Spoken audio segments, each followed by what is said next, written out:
നമസ്കാരം. ഞാൻ നന്ദുലക്ഷ്മി. ഡിവൈൻ ഡെവറൻസിലേക്ക് സ്വാഗതം. ഓം വരാഹി ദേവിയേ നമഃ. സർവരുഹ റോഹവരാഹ സർവകഷ്ട വിദ്വേഷണാം. വരുന്ന 21 തീയതി വെള്ളിയാഴ്ച വരലക്ഷ്മി വ്രതമാണ്. അന്നത്തെ ദിവസം വെറും 10 രൂപ ചെലവാക്കി ഈ പൊരുള് നിങ്ങൾ നിങ്ങളുടെ വീട്ടിൽ വാങ്ങി വെച്ചാലേ പോതും 16 സെൽവവും വന്നു ചേരും. ഇതിൽ ഞാൻ പറയുന്ന പൊരുൾകളിൽ ഒരേ ഒരു പൊരുള് വന്നിട്ട് 10 രൂപ കൊടുത്താൽ മതി. അതിൽ വന്നിട്ട് പത്മപുരാണം, വിഷ്ണു പുരാണം എല്ലാത്തിലുമേ ഈ പൊരുളോടെ ശക്തി വന്നിട്ട് പറഞ്ഞിട്ടുണ്ട്. മാത്രമല്ല, കുറിപ്പിട്ട നേരം എന്നത് വരലക്ഷ്മി വ്രതം അന്നേക്ക് വാങ്ങിയാല് നമ്മുടെ കുടുംബത്തിൽ വന്നിട്ട് കടം എന്ന ഒരു വാർത്തയെ ഇരിക്കൂല. നമുക്ക് കടം വരവേ ഇല്ല എന്ന്. ഇരിക്കുന്ന കടം എല്ലാം നമുക്ക് വീട്ടാനും പറ്റും. ദാറ്റ് മീൻസ് പണം എന്നത് നിങ്ങൾക്ക് പല വഴികളിൽ നിങ്ങളിടം വന്നു ചേരുമെന്ന്. വരലക്ഷ്മി വ്രതം இந்த വർഷത്തിൽ വന്നിരിക്കുന്ന നാള് വന്നിട്ട് ഭയങ്കര സിറപ്പാന നാള്. പല വർഷങ്ങൾ കഴിച്ച് വരുന്ന ഒരു അപൂർവമായ നാള്. ഈ ദിവസം നിങ്ങൾ മിസ് ചെയ്യരുത്. അതുപോലെ തന്നെ ഈ ഒരു പൊരുൾ മറക്കാതെ വാങ്ങി വെച്ചോളുക. മറ്റുള്ള പൊരുൾകളും എന്താണെന്ന് നമുക്ക് മനസ്സിലാക്കാം. വീഡിയോയ്ക്കുള്ളിലേക്ക് പോകുന്നതിന് മുന്നേ നിങ്ങൾ നമ്മുടെ ചാനൽ സബ്സ്ക്രൈബ് ചെയ്യാതെയാണ് വീഡിയോസ് കാണുന്നതെങ്കിൽ ചാനൽ സബ്സ്ക്രൈബ് ചെയ്ത് എന്നെ ഒന്ന് സപ്പോർട്ട് ചെയ്യണേ. എങ്കിൽ മാത്രമേ ഞാനിടുന്ന വീഡിയോസ് നിങ്ങൾക്ക് നോട്ടിഫിക്കേഷനായിട്ട് വന്നു ചേരുകയുള്ളൂ. ഇനി വന്നോളൂ, നമുക്ക് വീഡിയോയ്ക്കുള്ളിലേക്ക് പോകാം. ഈ ദിവസം നമ്മൾ എന്തെല്ലാം ചെയ്യാം, എന്തിനാണ് നമ്മൾ വന്നിട്ട് പുതിയ പൊരുൾകൾ വാങ്ങുന്നത്, മംഗളകരമായ പൊരുൾകൾ വാങ്ങുന്നതെല്ലാം നമുക്ക് തെളിവായിട്ട് ഇതിൽ നിന്ന് മനസ്സിലാക്കി തരാം. വരലക്ഷ്മി വ്രതം എന്നാല് കല്യാണം കഴിഞ്ഞ് സുമംഗലിയായിരിക്കുന്ന സ്ത്രീകളും അതുപോലെ തന്നെ കന്നി പെൺകളും മഹാവിഷ്ണുവിന്റെ ദേവിയായ ലക്ഷ്മി ദേവിക്ക് നമ്മൾ അനുഷ്ഠിക്കപ്പെടുന്ന ഒരു വ്രതം. വരലക്ഷ്മി വ്രതം എന്താ വെച്ചാല് നമ്മള് കറക്റ്റായിട്ട് ഇത് മനസ്സിലാക്കി വേണം ചെയ്യാനായിട്ട്. ആർക്ക് വേണോ, എപ്പോ വേണോ, എങ്ങനെ വേണോ ചെയ്യാൻ പറ്റുന്ന ഒരു വ്രതമല്ല വരലക്ഷ്മി വ്രതം. ഈ വ്രതം വന്നിട്ട് ഇപ്പൊ ഈ വർഷം ഇരുന്നിട്ട് അടുത്ത വർഷം വിടാൻ പാടില്ല. സ്റ്റാർട്ട് ചെയ്താൽ ജീവിതകാലം മുഴുവനും ഈ വരലക്ഷ്മി വ്രതം ഇരിക്കണമെന്നാണ്. ഒരു ചില കാരണങ്ങളാല് നമുക്ക് ഒരു വർഷം അത് ചെയ്യാൻ പറ്റാതെ പോയാല് അത് കഴിഞ്ഞ് വരുന്ന അടുത്ത വെള്ളിയാഴ്ച തന്നെ നമ്മൾ തീർച്ചയായിട്ടും അത് ചെയ്തിടണം. ആടിമാസ പൗർണമിക്ക് മുന്നേ വരുന്ന വെള്ളിയാഴ്ചയാണ് വരലക്ഷ്മി വ്രതം അനുഷ്ഠിക്കപ്പെടേണ്ടത്. ഒരു ചില സമയങ്ങളിൽ കർക്കിടക മാസം മാറി ചിങ്ങമാസത്തില് വരലക്ഷ്മി വ്രതം വരുന്നത്. അതുപോലെ ഈ വർഷം നോക്കിയാല് ചിങ്ങമാസത്തിലാണ് വരുന്നത്. ഓഗസ്റ്റ് 21 തീയതി വെള്ളിയാഴ്ച. എപ്പോഴും വന്നിട്ട് വെള്ളിയാഴ്ചയാണ് വരലക്ഷ്മി വ്രതം വരുന്നത്. മിക മിക മുഖ്യமான ഈ ആവണി മാസം, അതായത് ചിങ്ങമാസത്തിൽ വന്നിരിക്കുന്നതിനാല് നിങ്ങൾ ആദ്യമായിട്ടാണ് വരലക്ഷ്മി വ്രതം അനുഷ്ഠിക്കാൻ പോകുന്നതെങ്കിൽ ഇതെല്ലാം യൂസ് ചെയ്തോളുക. ഒരിക്കലും ഒരു കാരണം കൊണ്ടും മിസ് ചെയ്യാതിരിക്കുക. വെള്ളിയാഴ്ച തിഥി നോക്കിയാല് നവമി തിഥിയാണ്. നവമി തിഥി എന്നാലേ പെരുമാൾക്ക് മിക ഉകന്തത്. മുഴുവൻ നാളും നവമി തിഥിയാണ് ഇരിക്കുന്നത്. രാഹുകാലം നമുക്ക് എല്ലാവർക്കും അറിയാം. വെള്ളിയാഴ്ച വന്നിട്ട് രാവിലെ 10:30 മുതൽ 12 മണി വരെ. യമകണ്ഠം വൈകുന്നേരം 3 മണിക്ക് ആരംഭിച്ച് 4:30 വരെ. ഈ രാഹുകാലത്തിലും യമകണ്ഠ കാലത്തിലും വന്നിട്ട് ഈ പൊരുൾകളൊന്നും നിങ്ങൾ വാങ്ങാതിരിക്കുക. ഗുളികം വന്നിട്ട് രാവിലെ 7:30 മണി മുതൽ 9 AM വരെയാണ് ഇരിക്കുന്നത്.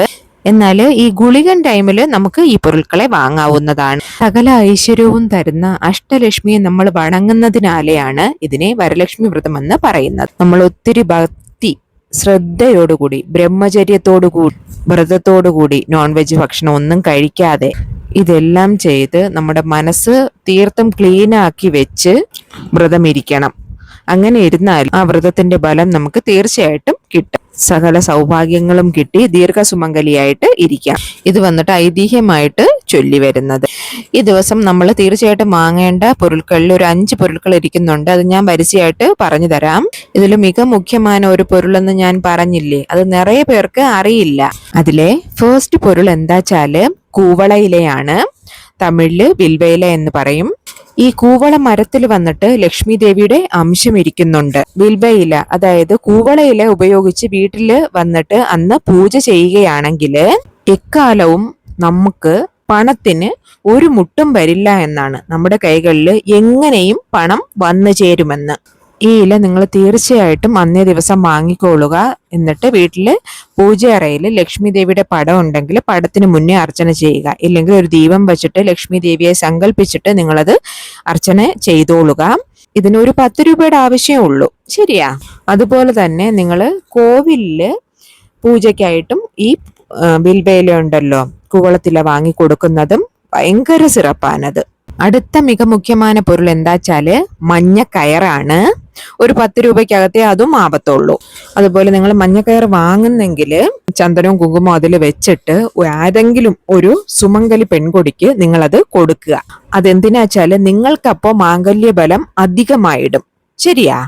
അടുത്ത പൊരുൾ എന്താച്ചാല് പച്ചക്കർപ്പൂരമാണ്. മഹാലക്ഷ്മി അമ്മയോടെ അംശമിരിക്കുന്ന ഒരു പൊരുളെന്ന് അറിയപ്പെടുന്നത് പച്ചക്കർപ്പൂരമാണ്. കുറച്ച് മാത്രം ഒരു രണ്ട് പീസെങ്കിലും നിങ്ങൾ വാങ്ങി പൂജയറയിൽ വെച്ചോളുക. അടുത്ത പൊരുൾ എന്താച്ചാല് ഏലക്കയാണ്. മഹാലക്ഷ്മിക്ക് ഒരു വാസന പൊരുളാണ് ഏലക്കായ. അത് മാത്രമല്ല, ഒരുപാട് താന്ത്രികങ്ങൾ ചെയ്യാനായിട്ട് ഏലക്ക ഉപയോഗിക്കുന്നു എന്നൊക്കെ അറിയാവല്ലോ. ഒരുപാടൊന്നും വാങ്ങിയില്ലെങ്കിലും കുറച്ച് വാങ്ങി വെച്ചോളുക. മഹാലക്ഷ്മി അമ്മനോടെ അംശമിരിക്കുന്നത്. ഇവ പൂജാ റൂമിലും കിച്ചണിലും വയ്ക്കുന്നത് ഭയങ്കര സിറപ്പാനത്. അതുകൊണ്ട് യാതൊരു കാരണവശാലും നിങ്ങൾ മിസ് ചെയ്യാതിരിക്കുക. പിന്നെ ഏലക്ക 10 രൂപയ്ക്ക് കിട്ടുമെന്ന് അറിയില്ല. നിങ്ങളെ കൊണ്ട് പറ്റുന്ന രീതിക്ക് വാങ്ങി വെച്ചോളുക. അധികമൊന്നും വേണ്ട, കുറച്ച് മതി. ഇനി വെള്ളിയാഴ്ച ശുക്രഭഗവാനുക്ക് ഓന്തിയ നാളല്ലയാ. അപ്പോ ശുക്രഭഗവാനുക്ക് തന്നെയുള്ള ഒരു ധാന്യം കൂടെ വാങ്ങിക്കൊള്ളുക. അതത് ഗ്രഹത്തിന്റെ ഫലം നമുക്ക് കിട്ടാനായിട്ടാണ് ഇത് പറയുന്നത്. അത് ഏത് ധാന്യം എന്ന് ചോദിച്ചാല് വൻപയറാണ്. വെള്ളപ്പയറോ അല്ലെങ്കിൽ വൻപയറോ വാങ്ങിച്ചോളുക. അതുപോലെ തന്നെ അടുത്ത് മഞ്ഞളും കുങ്കുമവും ഒരു 10 രൂപയ്ക്ക് അതും കിട്ടും. അതും വാങ്ങി വെച്ചോളുക. അതുപോലെ തന്നെ അടുത്ത് വേണ്ടിയത് കണ്ണാടിയാണ്. കണ്ണാടി എന്ന് പറയുമ്പോൾ ആത്മീകമായി എടുത്താൽ പൂജയറയിൽ സ്ഥിരമായി ഇരിക്കേണ്ട ഒരു പൊരുളാണ് കണ്ണാടി. കണ്ണാടിക്ക് വന്നിട്ട് നല്ലതിനെയും കെട്ടതിനെയും ഗ്രഹിക്കാൻ പറ്റുന്ന ഒരു ശക്തി ഇരിക്കുന്നുണ്ട്. കോവിലിൽ നിങ്ങൾ കാണുന്നില്ലേ ആ മൂലവിഗ്രഹത്തിന് പിന്നാടിയായിട്ട് പിന്നെ ബാക്കിലായിട്ട് കണ്ണാടി വെച്ചിരിക്കുന്നത്? അത് കണ്ണാടി വന്നിട്ട് നേർമറ ശക്തിയെ ഈർക്കക്കൂടിയത്. അതിനാലെയാണ് കണ്ണാടി വാങ്ങി വെക്കുന്നത്. സോ കണ്ണാടി നിങ്ങൾ ഈ ദിവസം, അതായത് 21-ാം തീയതി വെള്ളിയാഴ്ച വാങ്ങി വെച്ചോളുക. അടുത്തത് വന്നിട്ട് കൊടമഞ്ഞളാണ്. ദെൻ വലമ്പിരി ശംഖ് നിങ്ങൾക്ക് വാങ്ങാവുന്നതാണ്. ഇത് ഞാൻ ഒരുപാട് പൊരുൾ പറഞ്ഞു. നിങ്ങൾ ഇതിൽ ഏതെങ്കിലും നിങ്ങൾക്ക് പറ്റുന്നത് 1-2 വാങ്ങി വെച്ചോളുക. ശരിയാ. വലമ്പിരി ശംഖ് വീട്ടിലില്ലെങ്കിൽ ഇന്നേ ദിവസം വാങ്ങി ആ ദിവസത്തിൽ നിങ്ങൾ വാങ്ങി വെച്ചോളുക. വീട്ടിലെ തീയ ശക്തികളെയെല്ലാം കെട്ട ശക്തികളെയെല്ലാം അത് വെളിയിലാക്കി പോസിറ്റീവ് എനർജി കൊണ്ടുവരാനായിട്ട് സഹായിക്കും. ഈ ശംഖ് വന്നിട്ട് കോവിലുകളിലൊക്കെ ഒരു മിക മുഖ്യമായ പൊരുളായി ഇരിക്കുന്നതിന്റെ കാരണവും ഇതാണ്. മഹാലക്ഷ്മിക്ക് ഏറ്റവും പിടിച്ച പൊരുളാണ് ഈ ശംഖ്. ഈ പൊരുളൊക്കെ ഇരുന്നാല് മഹാലക്ഷ്മി ദേവി ആ വീട്ടിൽ വാസം കൊള്ളും എന്നാണ്. സോ ഇല്ലാത്ത പൊരുളൊക്കെ നിങ്ങൾ വാങ്ങി വെച്ചോളുക. അതുപോലെ അടുത്ത് പറയുന്നത് വന്നിട്ട് എല്ലാരെ കൊണ്ടും പറ്റുമോ എന്ന് എനിക്ക് അറിയില്ല. പറ്റുമെന്നുള്ളവർ വാങ്ങി വെച്ചോളുക. അതെന്താച്ചാല് സ്വർണ്ണമാണ്. ഏതൊരു വിശേഷ നാളായാലും നമ്മൾ സ്വർണം വാങ്ങുക എന്നത് അത് വന്നിട്ട് നമുക്ക് വീണ്ടും വീണ്ടും പെരുകി പെരുകി വരുന്നതിന് കാരണമാവും. ശരിയാ. പറ്റുന്നവര് വാങ്ങിക്കോളുക. വെള്ളിയാഴ്ച എന്നത് ശുക്രഭഗവാനോടെ നാള്. ശുക്രഭഗവാൻ എന്നാല് അവർക്കുரிய ലോഹം ഏതാന്ന് ചോദിച്ചാല് അത് വെള്ളിയാണ്. സോ വെള്ളി വാങ്ങാൻ പറ്റുന്നവര് വെള്ളി വാങ്ങി വെച്ചോളുക. അത് വന്ന് സിൽവറിന്റെ കോയിനായാലും ശരി, വീട്ടിൽ പൊരുൾക്കളായി വാങ്ങിയാലും ശരി, എല്ലാം ശുഭമായത്. ഇങ്ങനെ ഒന്ന് വാങ്ങി വെച്ചാൽ നിങ്ങൾക്ക് വന്നിട്ട് ശുക്രഭഗവാനോട് യോഗം വന്നു ചേരുമെന്ന്. അടുത്ത് വന്നിട്ട് ഒരു വാസനാദ്രവ്യ പൊരുളായ അരഗജയാണ്. ഇത് വന്നിട്ട് താന്ത്രികമായി ഒരുപാട് ഉപയോഗിക്കുന്നത് വശീകരണ ശക്തിയുള്ള ഒരു പൊരുൾ. താന്ത്രിക പരിഹാരങ്ങൾക്ക് മാത്രമല്ല, കോവിലിൽ പൂജയിലും കൂടെ ഇപ്പൊ ഇത് കലർത്തി വരുന്നു. ഭയങ്കര വാസനയുള്ള ഒരു പൊരുള്. അത്തറും ജവാദം മാതിരി അരഗജയും ഒരു വാസനാ പൊരുള്, വാസനാദ്രവ്യം. ശരിയാ. പുണുകവും ഇരിക്കും. നിങ്ങൾ മെയിൻലി ഞാൻ സജസ്റ്റ് ചെയ്യുന്നത് അരഗജയാണ്. കിട്ടിയില്ല എങ്കിൽ പുണുകോ ജവാദോ ഏതെങ്കിലും ഒന്ന് വാങ്ങി വെച്ചോളുക. ഇത് വന്നിട്ട് പണത്തിനെ ഈർക്കക്കൂടിയ ശക്തിയുള്ള ഒരു പൊരുള്. അതിനാല് മിസ് ചെയ്യരുത്. ദെൻ നെക്സ്റ്റ് പൊരുൾ വന്നിട്ട് ഒരു 10 രൂപയുടെ ആവശ്യമുള്ളൂ. പുതിന ഇലയാണേ. പുതിന വന്നിട്ട് താന്ത്രിക വഴിപാടിൽ ഒരു മിക മുഖ്യമായ പൊരുളായിട്ട് കണ്ടുവരുന്നത്.